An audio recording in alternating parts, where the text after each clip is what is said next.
I was so ready to condemn this thing. Like I was literally, I had it in my hand and I was gonna toss it as cheap Chinese crap strikes again, right?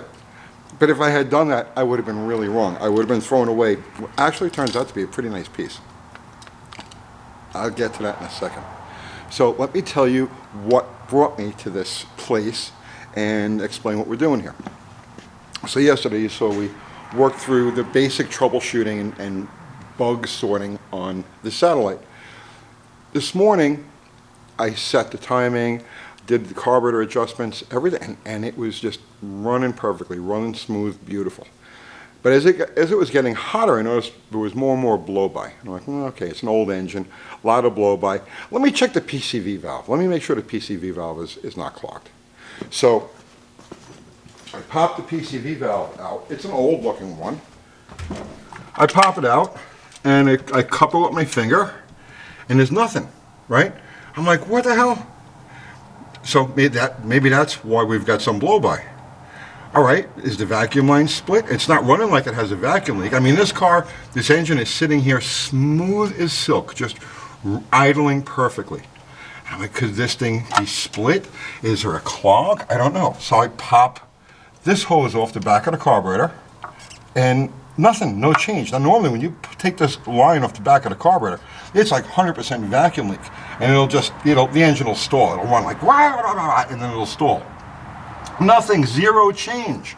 So I'm saying to myself, okay, right away you got to blame the cheap Chinese knockoff carburetor, right?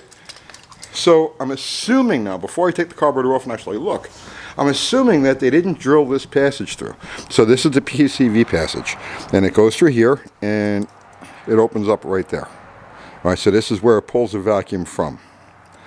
So I'm ready to condemn this thing, right? And I'm all feeling all like self-satisfied. More cheap Chinese crap. It wasn't cheap Chinese crap. It was the wrong gasket. So this is kind of like one of those lessons for mechanics where guys want to mess with these cars. And remember now, these are old cars. This thing is 53 years old. How many hands has it been through? How many different parts have been thrown at it over the years? Not even the last owner or the previous owner of the car, but I mean, in the 70s and the 80s and the 90s, it had all of those decades for people to throw stuff at it. Somewhere along the line, somebody put a carburetor on here and a gasket that was not meant for a 318. The BBD carburetor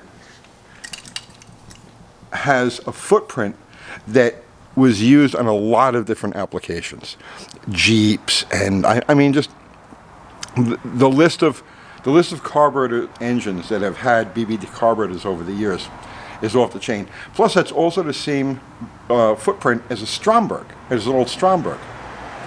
Well, somewhere along the line, somebody changed out the carburetor with something that wasn't originally intended to be on this year 318, and they used this gasket. Now this is an old gasket. This isn't the one that was supplied with this carburetor. I could tell it's got some mileage on it. So this gasket was added to this engine somewhere in its history. And then when the owner swapped out the carburetor, he says, well, okay, well the gasket looks good. I'll just leave it on there. I don't know if this thing came with the correct gasket for this engine, but I do know that that's not the correct gasket for this engine, and it was on there. So why isn't it correct? Well, on the intake manifold that this comes from, these passages, these holes right here, are drilled through the intake manifold to supply vacuum to this passage. That's your PCV passage. But on this intake manifold, you see that there's no corresponding holes. So when you put this gasket on this wow, it won't go, there we go. Put this gasket on this manifold, that's a blind hole, it doesn't go anywhere, so therefore there won't be any PCV action. Now, well, this, by the way, here, you have, these are the two gaskets that would have gone on there. So you see it's an open area between the bores, and it would pull vacuum from this open area. So one of these two would be the correct one for this intake. All right, so not a big deal. It's a quick, easy fix. But you have to do a little detective work to find stuff like this. Like, you can never take anything just for granted that, well, just because it's together and just because it's running, it's all right and it's all good. You have to run it through its paces, and you really have to observe everything. If I didn't see the extra blow-by, I never would have bothered checking the PCV valve, because the engine was running perfect, smooth, perfect. Right? There were no noises, there was nothing, no indication that there was a PCV issue. And my job here isn't to give this thing a tune-up. My job is to get it running. So if the car was here for a tune-up, yeah, automatically we get all of the electronic parts, that we get a new PCV valve, plugs, wires, blah, blah, blah, blah, blah. But that's not what it's here for. It's here to get the bugs worked out. So that is one of the bugs. The downside of this is that I have no idea how long this engine has been running like this. So if this engine, let's just say, it's got like 130,000 miles on it. So let's just say this engine has the 130, and for the last half of its life, it's been running with that wrong gasket, not having any PCV. So the combination of no PCV gasket, no PCV valve, no road draft tube, which is what engines had before PCV valves, that means that this thing was running without any ventilation at all. So the inside of the engine is going to be carboned and just loaded with just stuff, including the rings.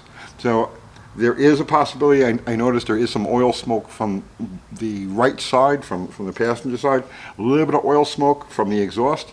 So there's a possibility that if it has been running like this for 40,000, 50,000, 60,000 miles, that it might have stuck the rings, gacked up the oil rings on this side, and now it's burning a little oil. I don't know. So the mission now is just replace the gasket with the correct one, and take it for its road test, make sure that everything else is good. The owner of the car, obviously he's watching this, so I don't have to explain any of this to him, say watch the video. And we'll hope for the best. Hopefully after 5 or 10 miles of running around, it may clear up a little bit. I don't know, but we'll find out. Don't assume anything. If you're going to work on cars, don't assume anything. Check everything. And just because something comes from China doesn't mean that it's junk. This carburetor, when I tell you this thing idled out, responds, does everything like perfectly. It's as good as any new or rebuilt BBD I have ever encountered in my life. Like I said, when I was pulling the screws out of this yesterday, they feel a little, you know what I mean, like not finished. But the way this carburetor functions, I have no complaints. I would buy one of these for my own cars in a heartbeat. It's a really nice piece. So, that's it. Let me put this back together again and take it for a road test. I hope you got something out of that. But don't assume anything. I'll see you tomorrow.